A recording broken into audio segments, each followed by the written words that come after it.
The Kirtland Temple is a National Historic Landmark in Kirtland, Ohio, USA, on the eastern edge of the Cleveland metropolitan area, owned and operated by the Community of Christ, formerly the Reorganized Church of Jesus Christ of Latter-day Saints. The house of worship was the first temple to be built by adherents of the Latter-day Saint movement. The design mixes Federal, Greek Revival and Gothic Revival architectural styles. Present day. Each year tens of thousands take tours of the temple. Members of various Latter-day Saint denominations also travel to the temple, where the Community of Christ allows them to hold 50 to 60 worship services and educational events each year. There are also community Thanksgiving, Christmas Eve, and Holy Week services that are held at the temple each year. A spiritual formation and visitors center has been constructed by the Community of Christ. The center opened in March 2007 and dedicated on the 9th of June 2007, enhances the worship, educational, and administrative ministries of the temple by providing classroom space, worship space, a multi-use theater and offices. The center features the Kirtland Temple Museum with historical and contemporary exhibits relating to the temple, early important leaders, the Latter-day Saint movement, and the Community of Christ today. There is also a museum gift shop. A historic cemetery and gardens are located outside the temple. The center's basic layout has been described by some as reflecting a dove. The center reflects various characteristics of the temple in its visual appearance. Each day at 1 p.m. in the Spiritual Formation Center, the daily prayer for peace is held based on the daily prayer for peace at the Independence Temple. Construction. Beginning in 1831, members of the Church of Christ under the direction of church founder and President Joseph Smith began to gather in the Kirtland area. In December 1832, Smith reported to have received a revelation that called for the construction of a house of worship, education, and order. On May 6, 1833, Smith reported that he had received a revelation from God, directing members of the church to construct a house, wholly dedicated unto the Lord for the work of the presidency, dedicated unto the Lord from the foundation thereof, according to the order of the priesthood. Directions were given to build a lower court and a higher court, and a promise given that the Lord's glory shall be there, and presence shall be there. This building, which would have sat next to the Kirtland Temple, was never started, nor the third building, which was to be a house for the printing operations of the church. Instead, the functions of this office building ended up in the attic of the Kirtland Temple. The date of this document is also in question, as it makes reference to the Kirtland Temple, which is described in the following section of the Doctrine and Covenants and dated June 1, 1833. Construction commenced soon thereafter, quarrying barrier sandstone from the base of Gildersleeve Mountain, and gathering lumber from the surrounding area, particularly from the gravel pits on the other side of Gildersleeve Mountain along Hobart Road. Church members donated labor and building materials, including glass and pottery, which was ground up into the stucco. The Kirtland Temple was not originally white on the exterior as it is today. The original exterior was a bluish-gray, according to Truman Coe, a local minister in the 1830s. The roof is believed to have been red, and the front doors olive green. Presently, only the doors are the original color, the first structure of its kind to be built by the Latter-day Saint movement. The Kirtland Temple is different in purpose from the Nauvoo Temple built in the 1840s. It is different in both design and purpose of the temples built by the Church of Jesus Christ of Latter-day Saints portion of the movement in latter years, as they embraced and grew from Nauvoo Temple theology. The lower inner court is used primarily for various worship services. It has two sets of pulpits, one set on either end, and the pews featured an adjustable design which allowed the audience to face either end. The second floor was designed for education, and was to house a school for church leaders known as the School of Minor Apostles. Use of the third floor alternated use between general academic classes during the day, church quorum meetings in the evenings, the Kirtland Theological Institution, the School of the Elders, church offices, including that of Smith, were also located on the third floor. At the time of construction, none of the ordinances associated with LDS temple worship, such as baptism by proxy, had been instituted. Truman O. Angell recorded in his journal that about this time Frederick G. Williams, one of President Smith's counselors, came into the temple one day during construction and related the following. Joseph received the word of the Lord for him to take his two counselors, Frederick G. Williams and Sidney Rigdon, and come before the Lord, and he would show them the plan or model of the house to be built. We went upon our knees, called on the Lord, and the building appeared within viewing distance, I being the first to discover it. Then all of us viewed it together. After we had taken a good look at the exterior, the building seemed to come right over us, and the make-up of this hall seemed to coincide with what I thus saw to a minutiae. Quote, according to Leonard Arrington's Economic History of the Latter-day Saint Movement, Great Basin Kingdom, the completed temple had cost $40,000. Temples of nearly identical design were planned at about the same time period in Missouri at Temple Lot, Far West, and Adamundi Arman. However, none were built because of the 1838 Mormon War, which evicted the members from the state. Many members of the church were important to the construction of the Kirtland Temple.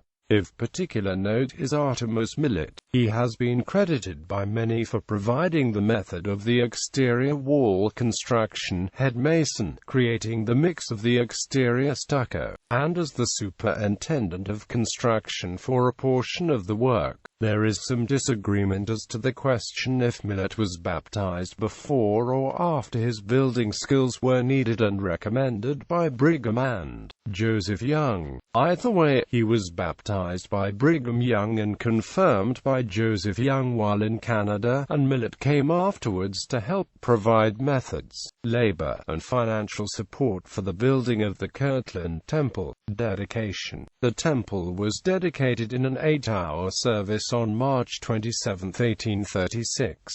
A reported 1,000 persons attended the gathering, which introduced such traditional dedication rites as the Hosanna shout and singing of W.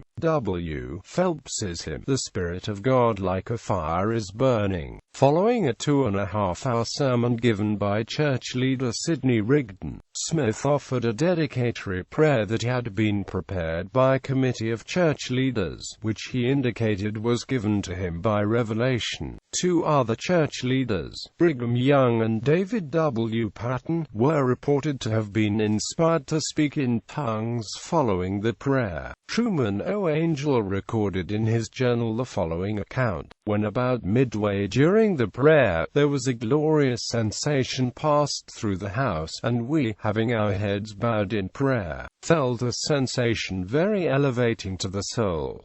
At the close of the prayer, F. G. Williams being in the upper east stand, Joseph being in the speaking stand next below, rose and testified that midway during the prayer an holy angel came and seated himself in the stand. When the afternoon meeting assembled, Joseph, feeling very much elated, arose the first thing and said the personage who had appeared in the morning was the angel Peter, come to accept the dedication, visions and miracles.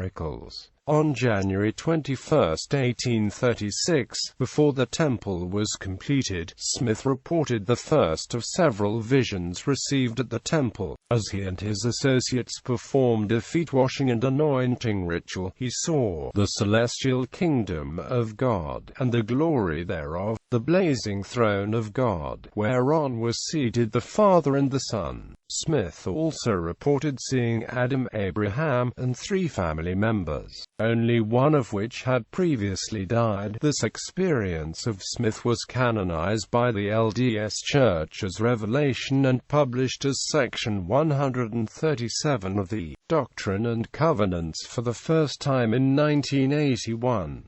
Not long after the dedication, several more visions were reported. On April 3, Smith had his scribe, Warren Cowdery, write down in his personal journal an account of a spiritual experience Smith and Oliver Cowdery had while praying in the pulpits. In this experience, Joseph states that he and Oliver saw Jesus Christ standing upon the breastwork of the pulpit. Quote, according to Smith's account, Christ accepted the church's dedication of the temple, and promised blessings according to their obedience. Following the conclusion of this vision of Christ, the account goes on to tell of Smith and Cowdery then receiving visions of Moses, Elias and Elijah. The account in Smith's journal is the only known telling of this occurrence during Smith's lifetime. The LDS Church canonized it as Section 110 of their Doctrine and Covenants in 1876.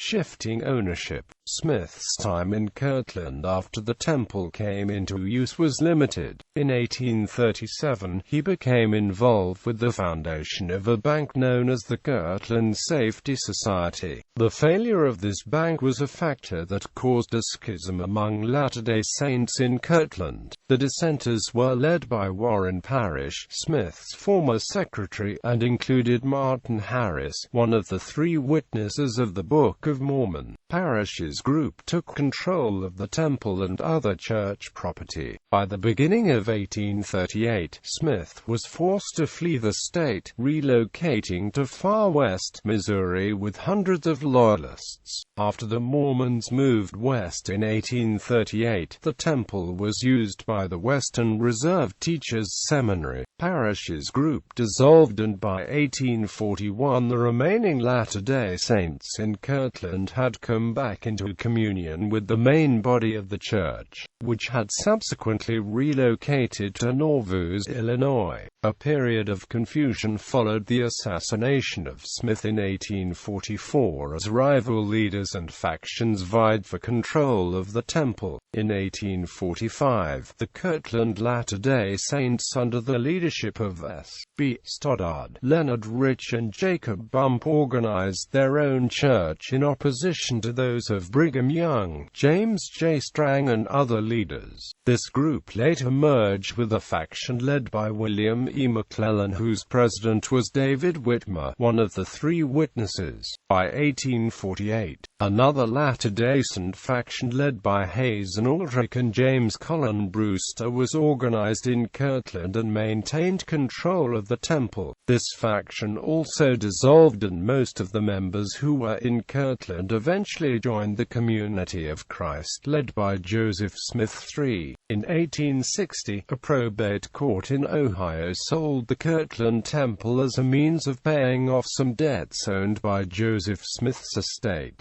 Joseph Smith III and Mark Hill Forcecut purchased a quitclaim deed to the temple in 1874. In 1880, the Reorganized Church of Jesus Christ of Latter-day Saints began the Kirtland Temple suit. In an attempt to gain clear legal title to the temple, the court opinion stated that the RLDS Church was the lawful successor of the original church, but ultimately dismissed the case. Although the case had no legal bearing, the Community of Christ secured ownership of the temple through adverse possession by at least 1901. The local RLDS congregation met in the building on a regular basis for Sunday worship until the 1950s. Due to preservation concerns, a new church was built across the street and the temple saw more direct management and funding from the World Church. Today, the building is used for approximately 50 to 60 worship services, classes, retreats and other special events throughout the year, primarily primarily by various Latter-day Saint denominations. Unlike the later-built Nauvoo Temple, the Kirtland Temple was never destroyed or burned down. The same stones from the original construction are still in place today. Although the majority of church members left the Kirtland area for Missouri in 1838, the Kirtland Temple was never completely abandoned by the church. From its inception to the present day, it has always been in the possession of members of the Latter-day Saint movement. It has been a place of worship and a symbol of the movement since it was dedicated in 1836.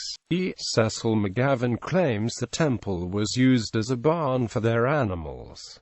The beneficiaries of the Mormon exodus from Ohio did not need a house of worship as large as the temple, so they used it as a barn. They made a sloping driveway into the basement, using that large room as a shelter for the milch cows of the community during the winter months, while they filled the ground floor room with sheep.